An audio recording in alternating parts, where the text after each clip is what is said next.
Rejection sucks. It's not fun.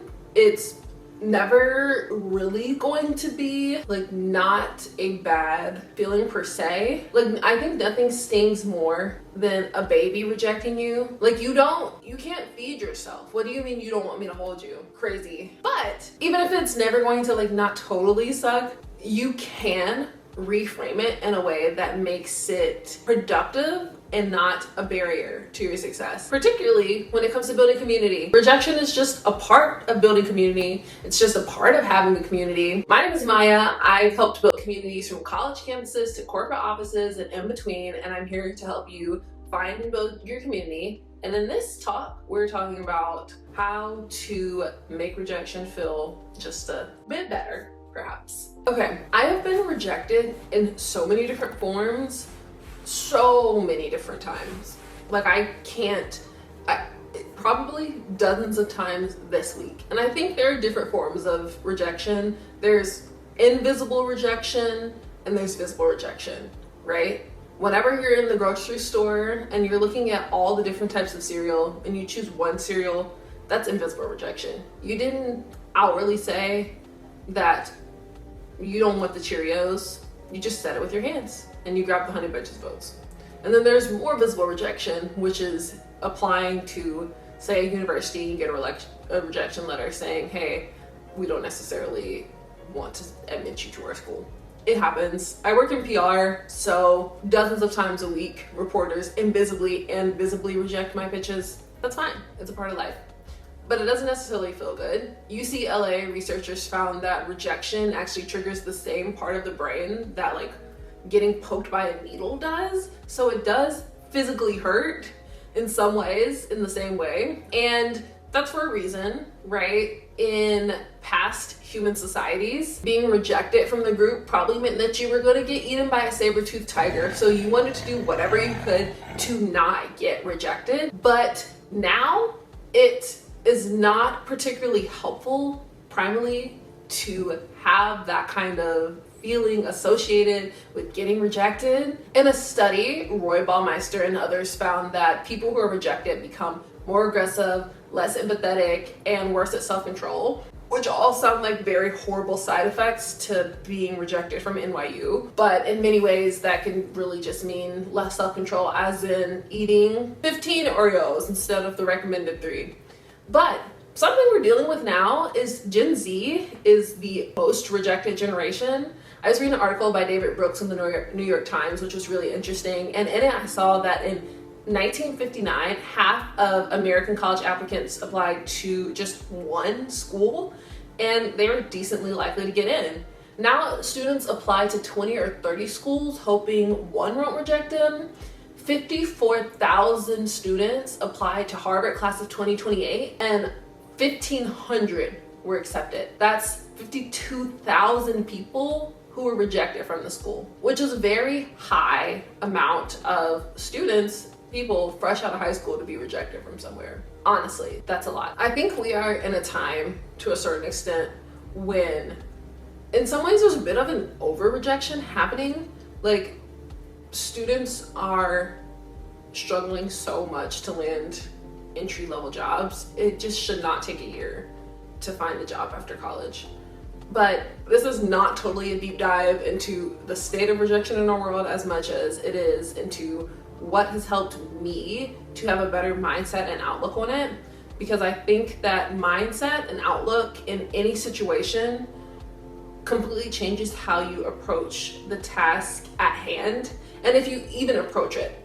So one thing I do want to say is I'm somebody who has been diagnosed with ADHD, which a decent amount of people have over the last few years, but something that comes with that for a lot of people is rejection sensitivity, like hyper rejection sensitivity, as in doing basically whatever you can to avoid rejection, and in many ways overreacting in order to avoid rejection, or overreacting to that rejection, which can look like, an obvious one is people pleasing. One thing that I can do a lot, honestly, is over apologizing and over explaining and kind of oversharing. Like, there are some details that people don't necessarily need to know, But if you were oversharing those details because you were trying to give them reasons to not reject you, this could be a factor. So given that, considering that some people have a stronger reaction to rejection, have a stronger feeling about it, here's one reframe that has helped me tremendously. I know some people say, think of rejection as redirection, and that one's all fine and good. But I like to think of rejection as a filter. So all 8 billion, 9 billion now, I think, people in the world cannot have the exact same things or the exact same life story. And you wouldn't want that either. So I was online shopping the other week, right? And I was looking for a particular type of dress. And I typed in blue dress into the search bar on the website, and it came up with 500 results. I was like, this is way too many. I can't do anything with this. So I went to the filters and I clicked on, can I have a blue dress that's under $200? It has an A-line cut and it's strapless. And that brought me down to 25 results, which is perfect to be able to sort through. There wasn't anything wrong with the other 475 blue dresses. They were just not what I necessarily wanted or needed in the time. They were perfectly fine. So if you think of rejection in the sense of there's nothing wrong there, it's just not the exact path that's needed in that moment, I think that helps a lot. And that has helped me a lot, honestly. I realize that oftentimes when there is a no, that's because the right thing is oncoming or it's coming up, right? And I think that helps a lot. Think about rejection, not about worth, but as about fit. Once you've been able to get through that and have that reframe, I want to advocate for something that I've been working on recently and trying to do myself that has honestly helped me to be less afraid to do things that I might be bad at or things that I might be rejected from, like asking you to like, comment, and subscribe. You might not. You may not like, comment, and subscribe. You might reject that, but I'm asking you to do it anyway, and I'm being fearless about it. So something I've been trying to do is put myself in more situations where like it's probably more likely than not that I'm gonna get it. I was watching a TED Talk from probably a full decade ago, but still really great, about Jia Zhang, who did a 100 days of rejection on purpose, basically challenge. These videos are up on YouTube. You can still take a look at them. He asked strangers for like kind of wild things that were out of the ordinary. Like he went to Starbucks and asked if he could be a Starbucks greeter, like the Walmart greeters. And they were confused at first. And then he asked them why, like why wouldn't he be able to do it? And he pushed a bit and he got yeses and he survived. And it turned out better than he could ever imagine for them. Request a burger refill. It's where I finished, went to a burger joint, I finished lunch, and I went to the cashier and said, hey, can I get a burger refill? And he was all confused. I was like, what's a burger refill? I said, well, just like a drink refill, but what's a burger? And he said, sorry, we don't do burger refill, man. So this is where rejection happened. I could have run, but I stayed. I said, well, I love your burger, I love your joint, and if you guys do burger refill, I would love you guys more. And he said, well, okay, I'll tell my manager about it. Well, maybe we'll do it, but sorry, we can't do this today. Then I left. And by the way, I don't think they ever done burger refill. I think they're still there. But the life and death feeling I was feeling the first time was no longer there, just because I stayed engaged, because I didn't run. I was reading a Vox article from Gillian Anthony, basically called You Should Have Rejection Goals, which I thought was brilliant and very interesting. And in it, the author basically says that we should aim for rejection more often, because when you do that, you are in some ways desensitizing yourself to it, which makes you more likely to go for bigger things, right? Bigger things, things that feel more scary and more unattainable. In the article, the author says a healthy fear of rejection lives inside most people and has some of us in a chokehold.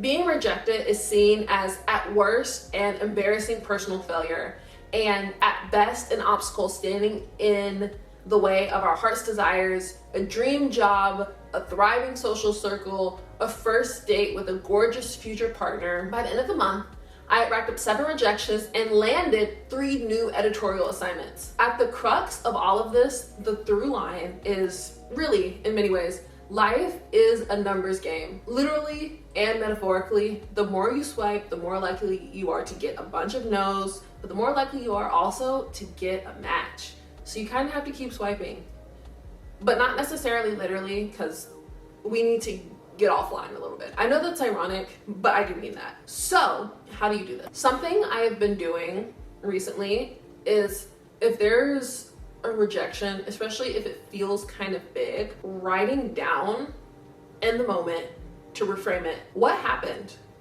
Objectively, what happened? What are the facts? What am I telling myself about it? How did I feel in that moment? Is there possibly another angle here? Is the rejection for a reason that I probably knew beforehand, like I didn't proofread before I sent it over? Or could it be a personal thing? That has helped me a lot. Reframing it is not just a filter, but also as information, huge. One last piece, and this is perhaps the most important piece, is what about this can I control? What's in my locus of control? And there are a lot of videos on this, and this has helped me a lot. But is there something that I can change about this? And if there is, great, let's do that. But if there isn't, taking another step back, okay, is there anything around this I could change? No? Okay, cool. You have feedback here. Take that and implement it as you will. Following that, something that I am also working on doing is setting rejection goals. This is something that was recommended in the Vox article also, and I found that really helpful. Is, say you want to land on 2 podcasts a week or whatever, or say in the community sense you want to go on 2 dates a week, right? You probably need like 5 rejections a week to get to the 2 positive things landing. And I'm not gonna say it can't be tiring, like it's not gonna be tiring, but it's also going to be fruitful as long as you continue to plant those seeds. I mean, in the thread of planting those seeds, like how often you plant seeds for plants, and a lot of them they reject the soil. They refuse to grow. But that is not usually saying anything about the planter as much as it is about the seeds themselves. So you have to keep planting them. You gotta keep planting. Hopefully that's coherent. Also think here, when are you rejecting yourself? I used to do this a lot, honestly, when I was younger. I would just exclude myself because I was anticipating a rejection happening. But a no is not a no until it is a no, okay? Like, if they haven't said no, then it's just not a no yet. So you have to ask, and if you get a no, then you get a no. But rejection gets easier over time, and your confidence will build. Going back to getting those reps in, the more you do something, the more you ride your bike, you're gonna get more confident. The more you drive, you're gonna get more confident. It's not any different when it comes to these types of fundamentals. Once you've done these different things, hopefully you are feeling better about rejection. Any of the articles that I have mentioned will be in the description here. Leave a like if this was helpful. Leave a comment if you have any thoughts or other reflections. I love to hear from people. Being rejected, like I said, experiencing rejection is a part of just building community. It is something that we all go through, even if we don't talk about it as much. And I'm not rejecting you for my community. I want you to come into it. If this was helpful for you, feel free to subscribe. No pressure. I understand if not. We're filtering. Okay, I'm gonna get off the internet now. Thank you guys. See ya. Bye.